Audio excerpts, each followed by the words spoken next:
Hi there, welcome to my channel. My name is Nadia, and I decided to start this channel to talk about things that I think are important, to share some experiences and some lessons. I named the channel Nads because it's been a nickname that I've carried throughout life.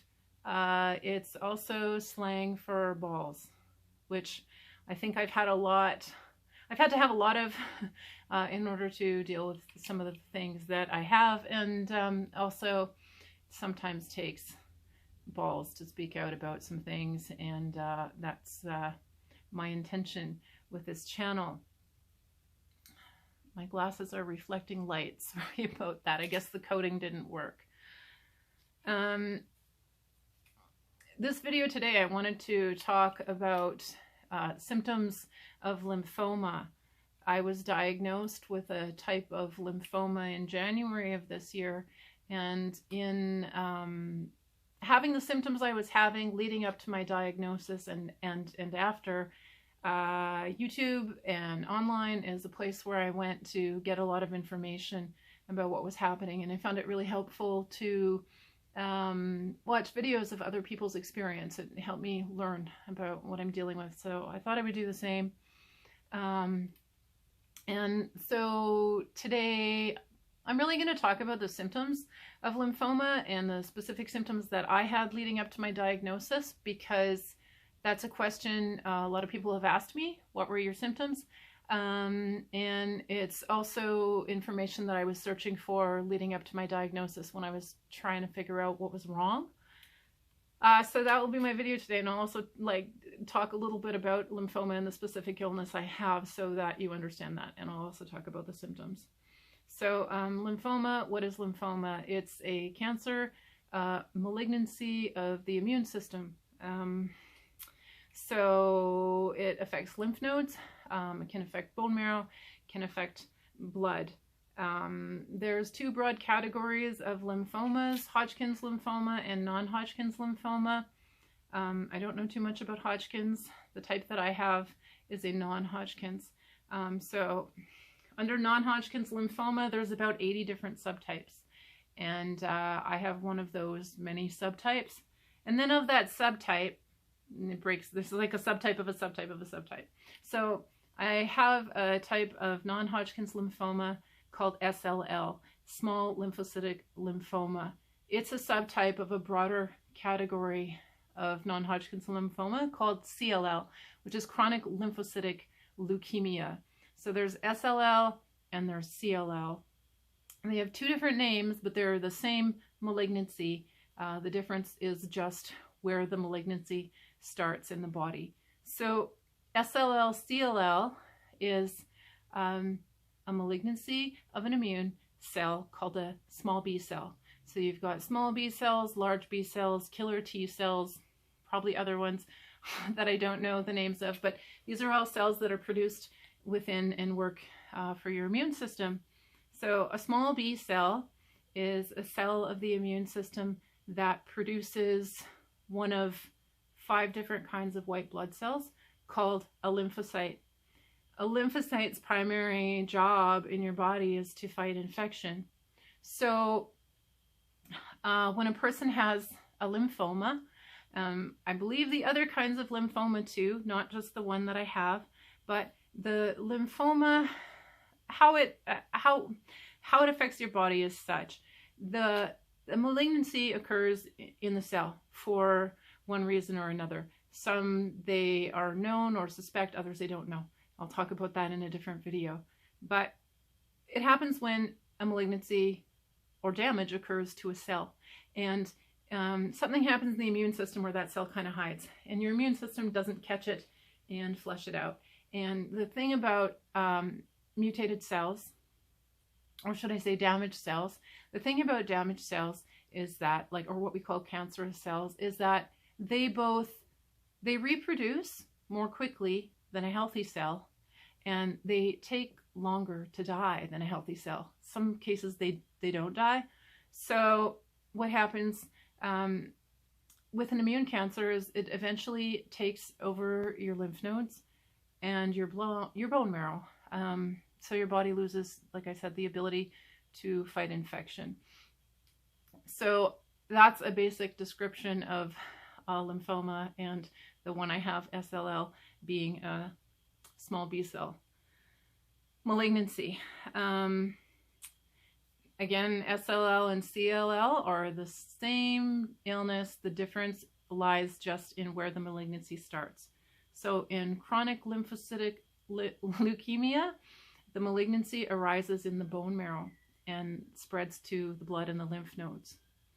In SLL, the subtype that I have, the malignancy starts in your lymph node, and from there it spreads to your bone marrow and then finally to your blood.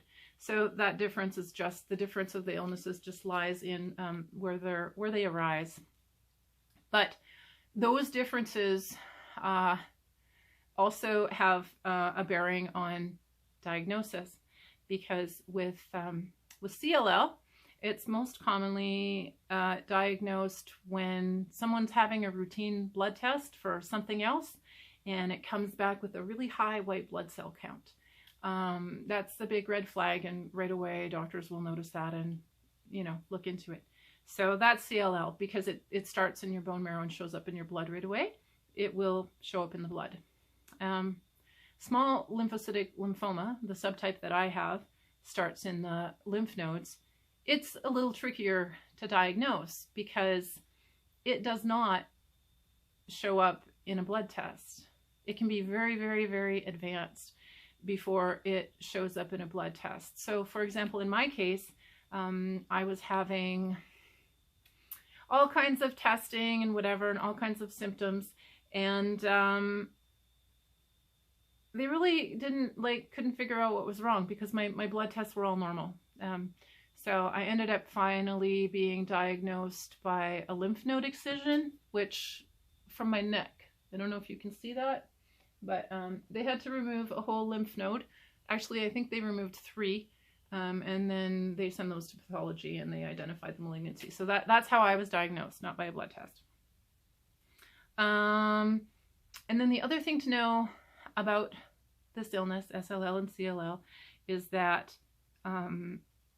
once you get a diagnosis, what tends to happen is they send, the malignant cells are identified as malignant, but they're also subject to genetic testing. And the genetic testing identifies what specific characteristics those malignant cells have. So what damages they have, what chromosome deletions they have, what those characteristics are. And based on that genetic testing and the results of that deletions, that's how they determine prognosis in part and treatment. So, for example, in the type that I have, it was identified as being a type that's maybe a little more resistant to treatment. I'll get to that in a second. So most people with this illness are diagnosed older. It's diagnosed in older adults, like over the age of 70, and more in males than in females. So I was diagnosed a week before my 46th birthday, and I'm female, so a little less common. My hematologist told me out of the hundreds of patients he's treated with this illness, I'm the 3rd one in my age group. So a bit of an anomaly, but it tends to happen, I think, when cells are more subject to damage as you're older, and maybe your immune system's less likely to catch those malignant cells. Anyhow, there's various reasons I think I got this, which I'll talk about in a different video too. But so anyhow, the end. So illness, yeah, diagnosed via blood test, or perhaps a lymph node excision or a bone marrow biopsy, which I also had. And so whereas people with CLL will be diagnosed or their case noted because of a high white blood cell count, like I said, mine were all normal. So once the lymph node biopsy found the malignancy, they then did a bone marrow biopsy to find out, well, to get more of the cells to do that genetic testing that I mentioned, and also to determine staging of the illness and how far it had spread. And between that and the genetic testing, they would know what kind of treatment to start. So when they did the bone marrow biopsy, they found 50% bone marrow involvement. And I was shocked because I'd known I'd had lymph node swelling and problems in that, but I was pretty shocked to find out that it was already in my bone marrow, and that advanced, or that developed in there, but it does explain a lot of my symptoms. So I think that is a pretty good description of the illness. I guess one other thing I'll say is that on that genetic testing, they figure out basically subtypes of subtypes. And many people with the disease, they say, will die with the disease, not from it. And that's because they're diagnosed as older adults in their 70s. And in the indolent cases of this illness, or the slow-growing form of the illness, some people never need treatment. They'll be on watch and wait, which means they get their blood tested, say, every 3 months or so, to keep an eye on those white blood cells. And if they go too high, in combination with other factors, they may decide to start treatment. So in a lot of people, it's monitored, watch and wait. Some of them never have to get treatment, and they do die with the illness, not from it. Other people at some point will require treatment, and when treatment needs to start is when, for CLL, when the white cell count is high in combination with what they call B symptoms, which is advanced symptoms, which is what I had at diagnosis and what I'm going to talk about today. And then, depending, like I said, on the specifics of the genetic testing, that's one of the ways they know how aggressive your illness is or is not. And in myself, I have one marker. It's called an IGHV chromosome, I think. And you can have mutated or unmutated IGHV with these two illnesses, SLL and CLL. And mutated sounds like it would be the bad one to have, but it's not. Mutated IGHV tends to indicate a much more indolent and slower progressing form of the illness. I have unmutated IGHV, which means that the B cell became malignant very early in its life, when it was a baby cell, not an old cell. What that means is it reproduces faster, and it's more aggressive. So when I first got diagnosed, I thought, oh yeah, okay, maybe it's not so bad. I might have years before I need treatment. But then I was really sick, and we found it in my bone marrow, and those tests determined that I have an accelerated form of the illness that is quote unquote histologically aggressive with poor prognosis. So I'm still trying to get answers onto what exactly that means, and I'll share that more later. I guess the other thing to know about these two illnesses is they often are referred to as treatable, but not curable. It's still a very, very serious illness. So, and people do die from it. But there's various medications available that can help keep it at bay. And you basically go through those cycles of medications until they stop working. And then, you can be in clinical trials, you can do different things. But, I'm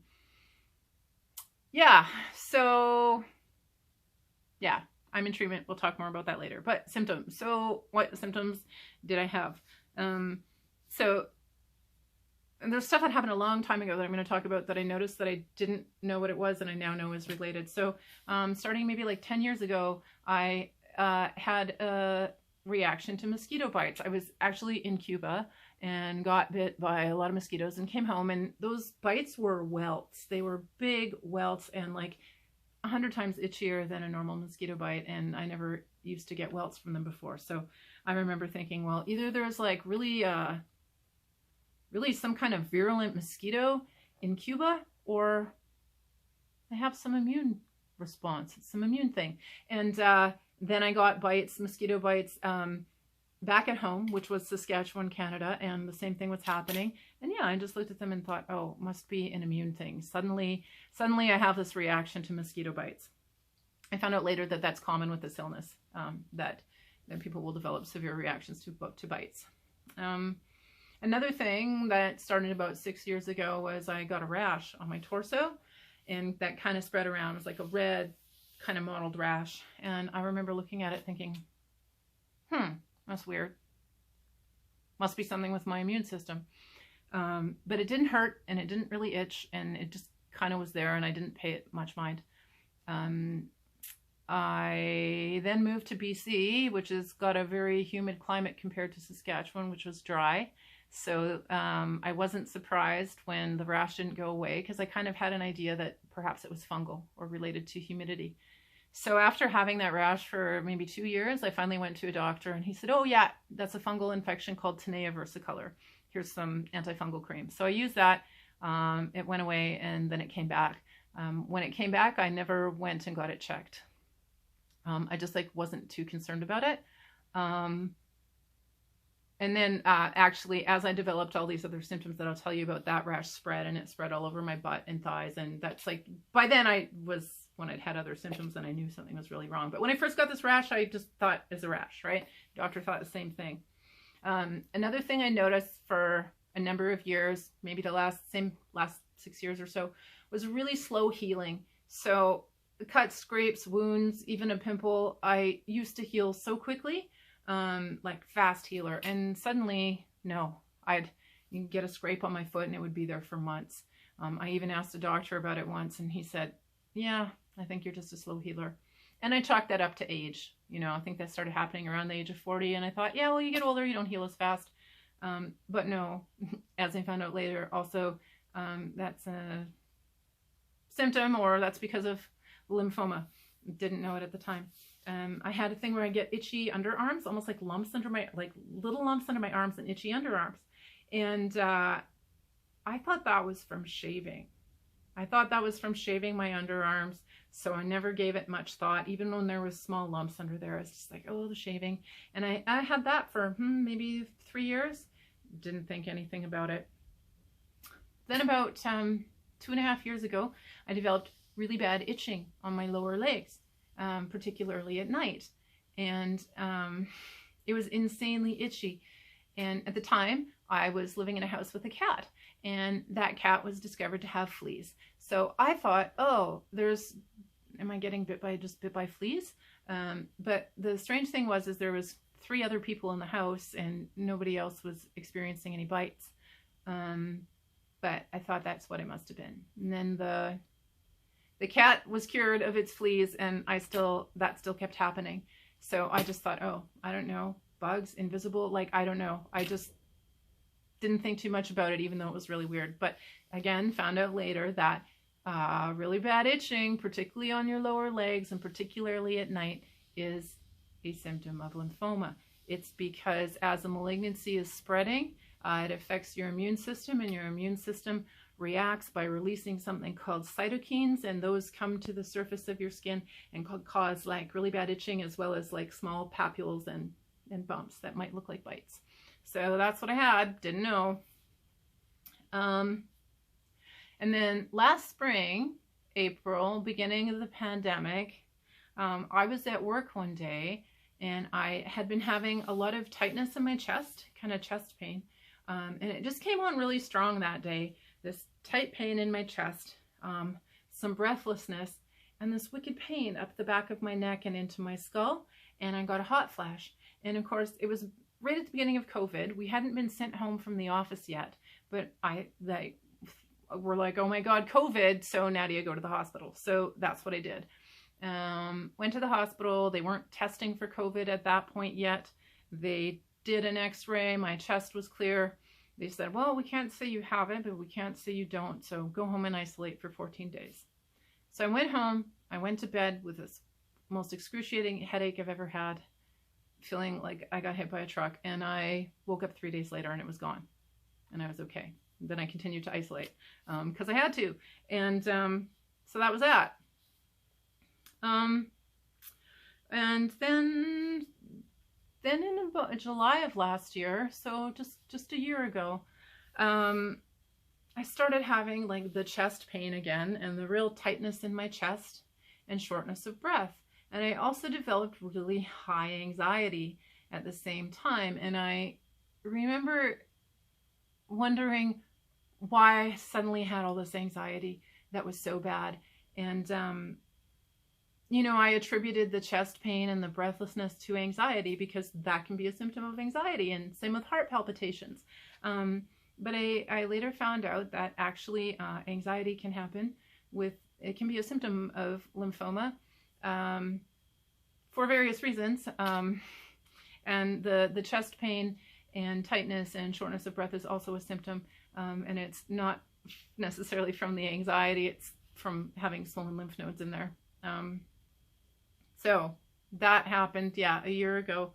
And around the same time that was happening, that I got this anxiety and tightness in my chest,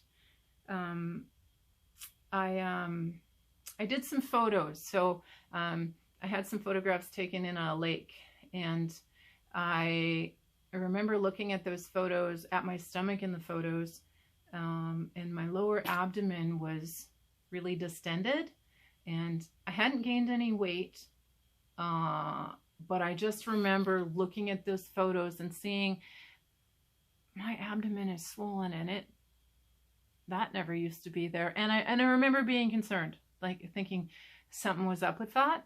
I had a real foreboding feeling when I looked at those photos and saw my abdomen in them. And then around that time, maybe a week later, I found a lump under my arm beside my left breast, small lump. And I thought, that's weird.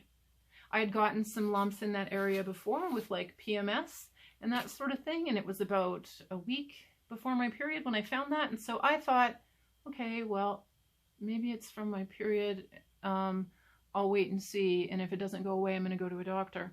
And so, you know, come 2 weeks after my period, the lump was still there. So I got concerned.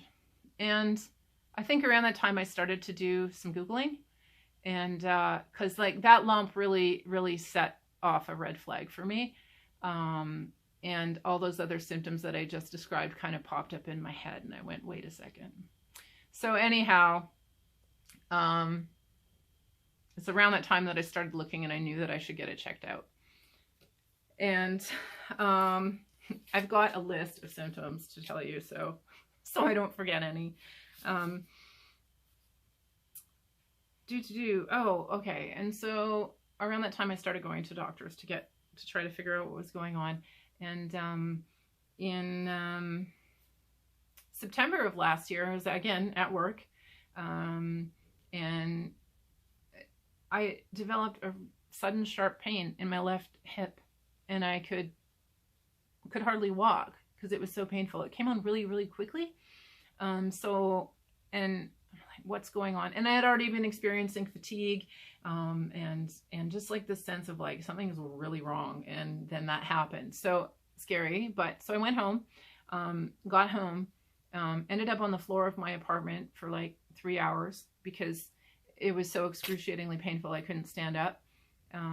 Dragged myself to the bathroom after a few hours on the floor, got a hot water bottle, crawled into bed, woke up in the morning, and I now had a rash on the area. And so I went to the doctor first thing in the morning, and he said that was shingles.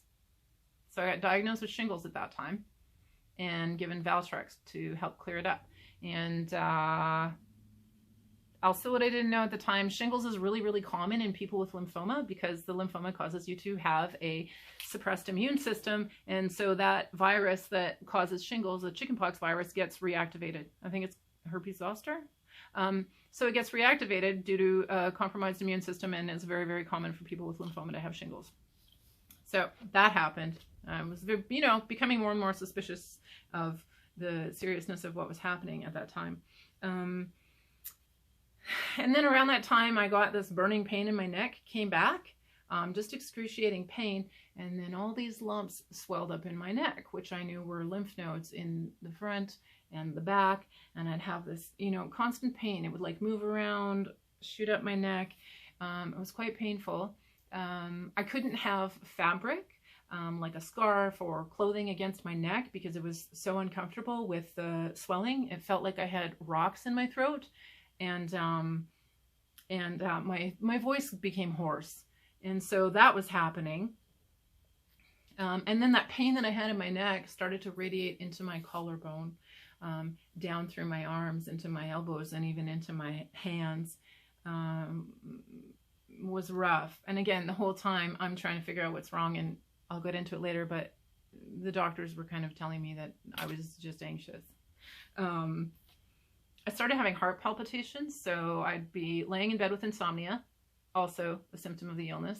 And a couple of times it happened, I have a Fitbit watch with a heart monitor, and I'm laying there in bed, and suddenly I feel my heart, you know, I've been in bed for 2 hours and my heart just starts going crazy. Check on the Fitbit, my heart rate is 174, 175, not normal. Heart palpitations, racing heart. Around that time I started getting also a feeling of real heat in my knees, which was strange. I'm like, what's going on with my knees? Now there's heat in them. When I later found out that the lymphoma was in my bones, I realized that's probably what that was. And you can get with lymphomas and leukemias actual bone pain and joint pain. So that's what that was. And then at that time, that we're going into November last year now, I started having night sweats.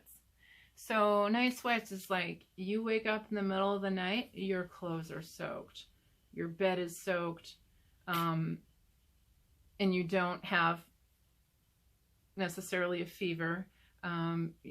You don't have any other illness. It's just like unexplained night sweats, not menopause, just night sweats. So I knew that that was serious too, because of course by then I'm reading about lymphoma. I know that these are all the side effects. So night sweats, and again, these form part of B symptoms.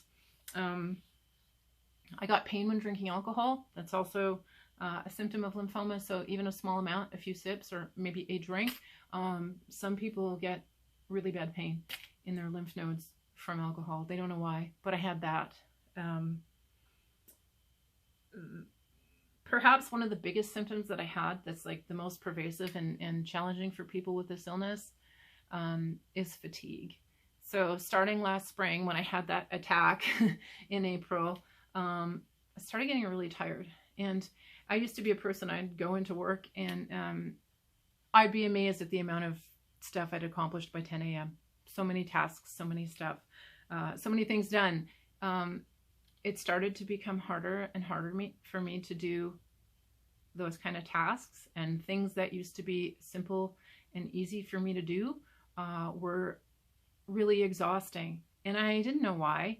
And so that was like, that's confusing and frightening, and that may be part of what contributed to the anxiety I was having, because I was suddenly exhausted by things I would do with ease before, and that was getting worse and worse and worse up until you know, right before my diagnosis. I was so tired, just like dragging myself from point A to point B, and feeling like a bag of shit. So fatigue is like a big symptom as well, in combination with these other things.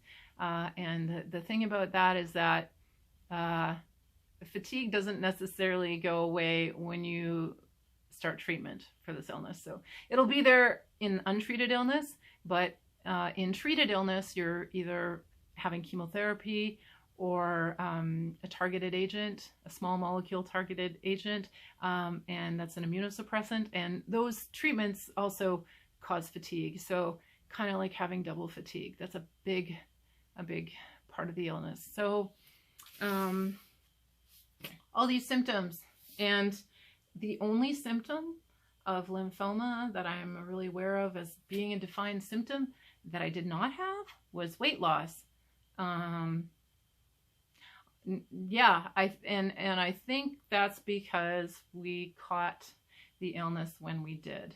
But even though I was stage 4 at diagnosis, but really progressed illness, people will lose weight quickly for no apparent reason. So that's the only symptom that I did not experience. So I hope that helps give you some idea of symptoms of lymphoma. That's what I experienced. Throughout that process of developing these progressive symptoms, I found I wasn't really taken seriously by a lot of doctors, and I'll make another video about that just to highlight the importance of advocating for yourself. But if you're having some symptoms like that, please get them checked out. Please make someone listen to you. The thing that I really noticed when all of this was happening, and I'll tell you, Halloween, and this has been months of me feeling really sick and trying to get an answer. I was walking around my neighborhood looking at the Halloween decorations and the costumes, and one of my neighbors had a bunch of headstones in their yard, and I saw one that said, "Told you I was sick." And I remember taking a picture of that particular headstone decoration, because that's exactly how I was feeling at that time, is having all these symptoms and trying to get doctors to take me seriously. So one thing I can tell you about when I was having those symptoms, what also came with those symptoms was like a little voice inside of me screaming, "Get help. Get help, Nadia." I've heard other people with cancer say this, that they just knew, that there was something in them that just knew, and I knew from very early on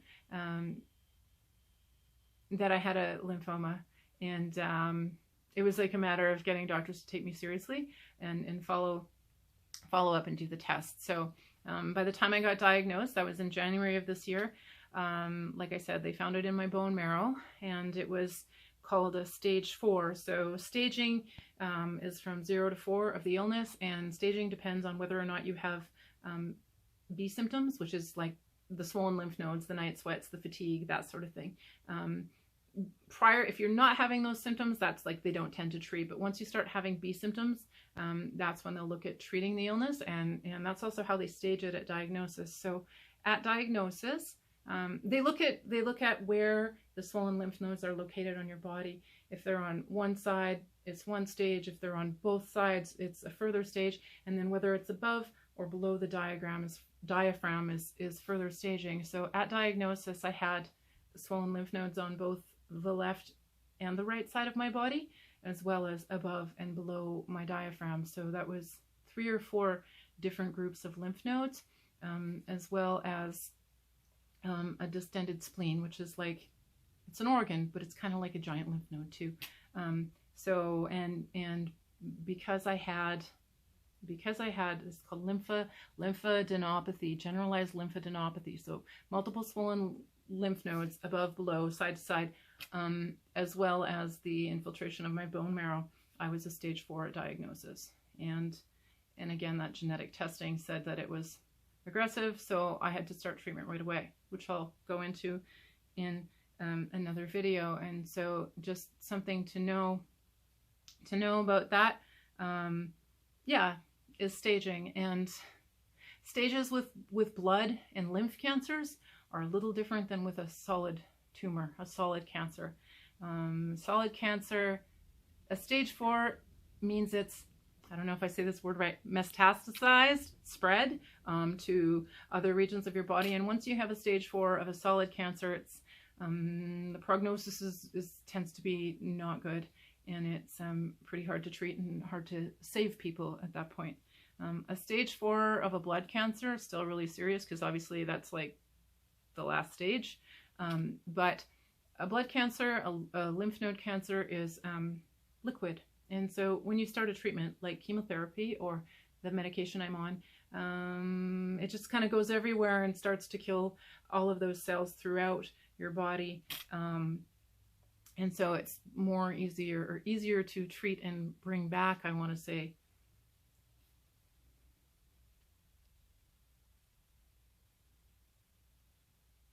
Oh, we're still recording. Okay, I have a phone call coming in. We'll just ignore that. But so yeah, stage 4 is what I had, and not as grim as the stage 4, like I said, in a solid cancer, but still, I mean, that's a serious concern. You could die. And the sooner you treat a lymphoma, the sooner you recognize and treat a lymphoma, the better your odds for survival or longevity are. So it's important to identify it as early as you can. In some cases, if it's caught very, very early, say when you only have one group of swollen lymph nodes, you can undergo radiation and that can make it go away. But it all depends on the subtypes and everything. Anyway, that's my video about the symptoms of SLL, CLL, lymphoma, and what my symptoms were and kind of what the illness is. So I hope that that was helpful for somebody out there, people who have watched. If you have questions, please leave them in the comments down below. Leave me a note and I'll try to answer a question as best as possible. I guess one more thing to say about those symptoms that I had is that I was diagnosed with SLL, but those symptoms that I described to you are very similar with other types of lymphoma. So anytime you have a kind of a constellation of symptoms like that, particularly a swollen lymph node with no explanation, fatigue, night sweats, those are B symptoms. They should be checked out right away. So I hope this has helped. Please come back to my channel. I'm going to post, I think next I'll post about the process of getting diagnosed and what I had to go through to get a diagnosis. And I think after that I shall make a video for you about treatments and about the specific one that I'm on. Another thing I'll tell you, what's all this stuff behind me? Clothes, mostly vintage clothes. I collect them. So if you see something you like behind me, again, let me know. I can probably find a way to get it to you. Thanks for watching my channel. I hope it's been helpful. We'll see you again, and I hope I can provide more practical information. Bye.